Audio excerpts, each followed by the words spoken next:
often hear in the media about the clash of civilizations in reference to the Christian West and Muslim East.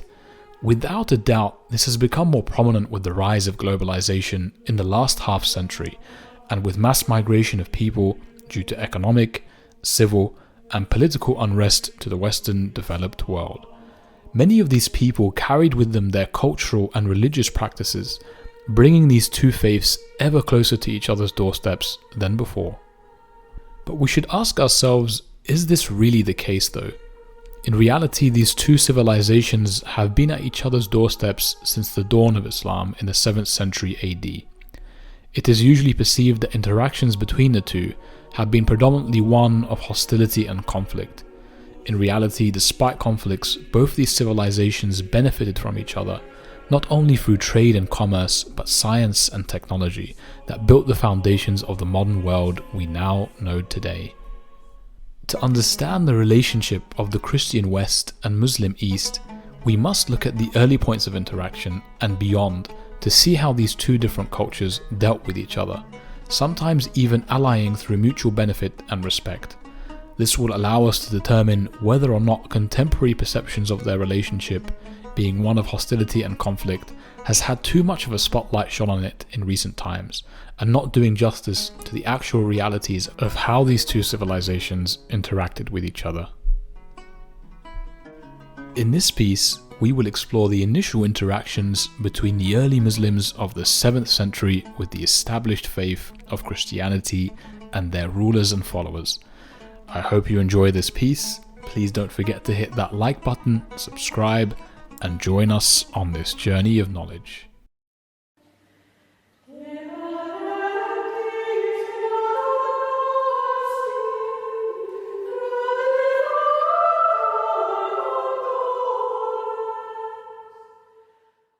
When the Prophet Muhammad began to preach Islam in 610 CE, the landscape of Arabia was already one of multiple religions.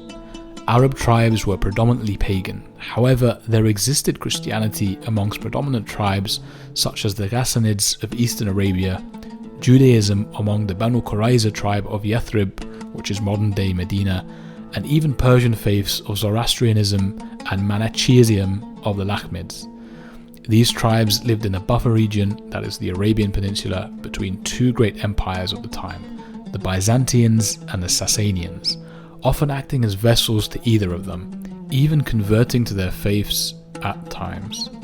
Already, we can see that the region where Islam began and spread was a multi-religious, ethnic and linguistical one, initially coming into contact as an alien faith with none other than the pagan Arabs themselves. Quraysh, the tribe that Prophet Muhammad came from, was the predominant tribe in Mecca that controlled the trade caravans and pilgrimage routes to the Kaaba, the holiest shrine for the pagans venerated throughout the Arabian Peninsula. The chieftains of Quraysh earned lucrative revenues from controlling the influx of trade and pilgrimage to Mecca, and began to see that early on Prophet Muhammad's religion was a threat to their prosperity and dominance. Thus, as did the pagan Romans persecute the early Christians, the pagan Arabs began their heavy persecution and targeting of the early Muslims in 614 CE.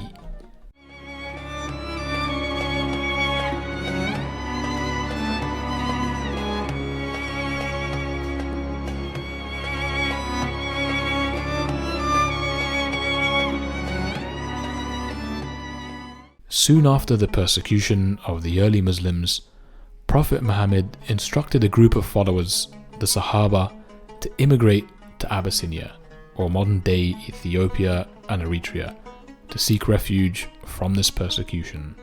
The Christian kingdom of Aksum ruled over this region, and the group sent by Prophet Muhammad were received by the Aksumite monarch in 615 CE. This monarch was known, according to Muslim sources, as King Negus. Modern historians alternatively identify King Negus as King Armah. Muhammad Haykal, author of Life of Muhammad, said that Prophet Muhammad trusted that his followers and relatives would be better off if they migrated to a country whose religion was Christianity, a scriptural religion whose prophet was Jesus, son of Mary, a commonly shared belief between the two faiths.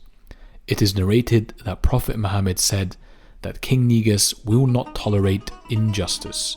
He was more convinced that Islam would be more protected in its infancy in a fertile and prosperous land ruled by the scripture, rather than amongst the ignominious pagans of Arabia. According to Muslim sources, the Quraysh learned that Prophet Muhammad's companions could safely practice their religion in Abyssinia. They decided to send an embassy to the Negus to demand the return of the fugitives. They selected 2 envoys, Amr ibn al-As and Abdullah ibn Rabi'ah, and gave them gifts for the king and his generals. The gifts were made up of leather prepared by fine skin. The Meccans appealed to the generals, arguing that the immigrants were foolish youths who invented a new religion, the likes of which neither the Meccans nor the Abyssinians had heard of, and that their relatives were asking for their return. The king granted them an audience, but he refused to hand over people who had sought his protection until he heard their side of the story. Why are your 300 gods so tongue-tied, while his only god is eloquent? God has spoken to us before, through Abraham, Noah, Moses, and through Jesus Christ. Why should we be so surprised that God speaks to us now through Muhammad? Who taught you those names? They are named in the Quran. I knew Muhammad when he was an orphan minding sheep. And we knew Christ as a carpenter. What Christ says and what your Muhammad says is like 2 rays from the same lamp. They are lying to you. They deny Christ. You worship 3 gods, they say. Father, Son, and Holy Ghost, they say. What do you say of Christ? They say God cannot have a son. Christ is not the Son of God. Speak to me of Christ.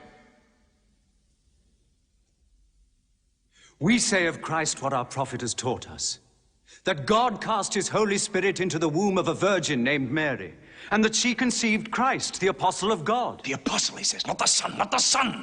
What does your miracle, your Quran, say of the birth of our dear Lord Jesus Christ? May I relate the words? Come closer to me.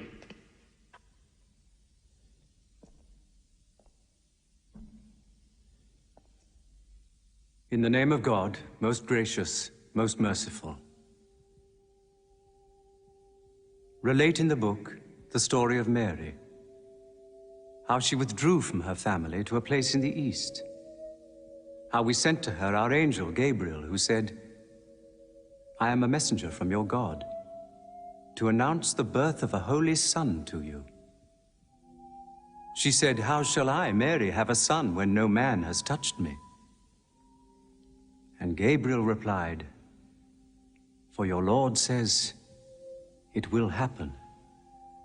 We appoint him as a sign unto man, and a mercy from us. It is a thing ordained.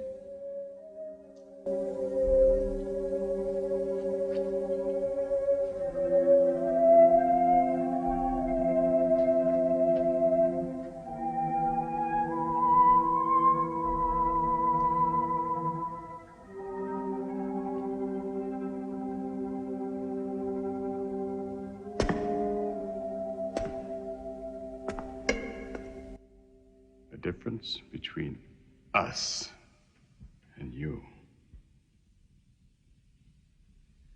is no thicker than this lie.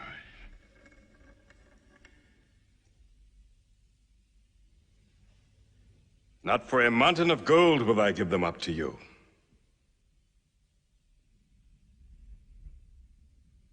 You may live in Abyssinia in peace for as long as you wish.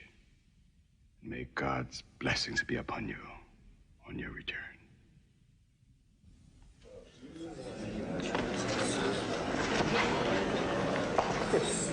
We see that from one of the first interactions Muslims had with a Christian land, they looked fondly on their fellow people of the book and saw them as allies rather than adversaries. Muslims regard the kingdom of Aksum and their ruler, King Negus, very favorably, and as an entity that was not only able to support them early on, but also received them as fellow monotheists who shared a similar belief. As their faith began to spread, Muslims were gaining in numbers and strength. By 629 CE, all tribes in the Arabian Peninsula were unified under the banner of Islam. With strength and numbers, it was only natural that Muslims would start to develop fault lines as a growing power between their two neighbouring great empires, the Persians to the east and the Roman Byzantines to the west. Flavius Heraclius was the Byzantine emperor from 610 to 641 CE. In the Islamic and Arab histories, Heraclius is the only Roman emperor who is discussed at any length, owing to his position being one at the time Islam emerged. He is remembered in Islamic literature, such as the Ahadith and Sirah, the biography of Prophet Muhammad. In Muslim tradition, he is seen as a just ruler of great piety, who had direct contact with the emerging Islamic forces. The 14th century scholar Ibn Kathir went even further, stating that Heraclius was one of the wisest men, among the most resolute, shrewd, deep and opinionated of kings. He ruled the Romans with great leadership and splendour. Historians such as Nadia Maria al-Sheikh and Lawrence Conrad note that Islamic histories even go so far as claiming that Heraclius recognized Islam as the true faith and Muhammad as its prophet, by comparing Islam to Christianity. According to the Muslim sources reported by al-Sheikh, Heraclius tried to convert the ruling class of the empire, but they resisted so strongly that he reversed his course and claimed that he was just testing their faith in Christianity. On this, it should be noted that most contemporary scholarly historians view such traditions as proclamationary and heraldic, which makes them difficult to use as actual historical sources to attest events in history. Despite this, and whether Muslim accounts can be proven or not, it once again shows the great respect that Muslims had for their Christian counterparts. As historians, we cannot dig into the heart of King Heraclius to know how he felt about Muslims and their religion, and even whether they were initially of much concern to him or not in the first place. But the fact remains, from the perception of Muslim tradition, King Heraclius is viewed in high regard, as a Christian king who interacted with Muslims respectfully and saw them as fellow monotheistic believers. This shines a light on the viewpoint of early Muslim-Christian relations from the perspective of Muslims, that being one of common understanding and respect. Contrary to popular belief, history is not always written by the victors, but by those who live under the victor's rule. In his book, Envisioning Islam, Syriac Christians in the Early Muslim World, Michael Penn claims that the earliest and most extensive descriptions of the Islamic conquests were composed not by the victorious Muslims, but rather the defeated Christians. The changes brought by Muslim rule motivated later Syriac Christians to look back to the 630s as a key turning point in their community's history. Syriac conquest accounts thus preserve for us an invaluable record of a collective memory of the early Christian and Muslim interactions. It's important to note that these Christians were not of Latin or Greek-speaking stock, but rather those who spoke Aramaic, a Semitic language, whose form was also spoken by the people who lived in and around the time of Jesus. When the Muslims moved north into Mesopotamia and southern Syria, these Christians found themselves more and more under the rule of Islam. Islam did not become the majority religion in the region for a while, and despite the governmentship and administration lying in the hands of the Muslims, most of the local population still retained their Christian and Aramaic identity for generations to come. For Islam as a civilization, particularly for Arab Islam, the contribution of the native Arab and Aramaic Christians of geographical Syria and Upper Mesopotamia of Iraq has been tremendous.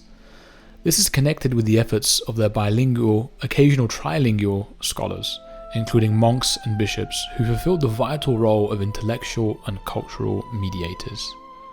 This cultural collaboration was not only between Christianity and Islam as religions, but more so between the Hellenistic tradition of antiquity and the Arab Islamic tradition of learning that flourished during the first 5 centuries or so of Islamic history.